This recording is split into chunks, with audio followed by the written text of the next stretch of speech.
Okay, here's a quick rundown on how to change the battery in a typical Ford 3-button fob remote key.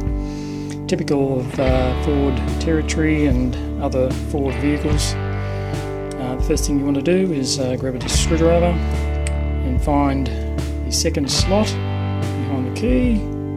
Put your driver in. Lever toward the key until it separates. Then find the slot for your screwdriver to separate the other two halves. Twist. Open up. There's the key. Open with the battery visible.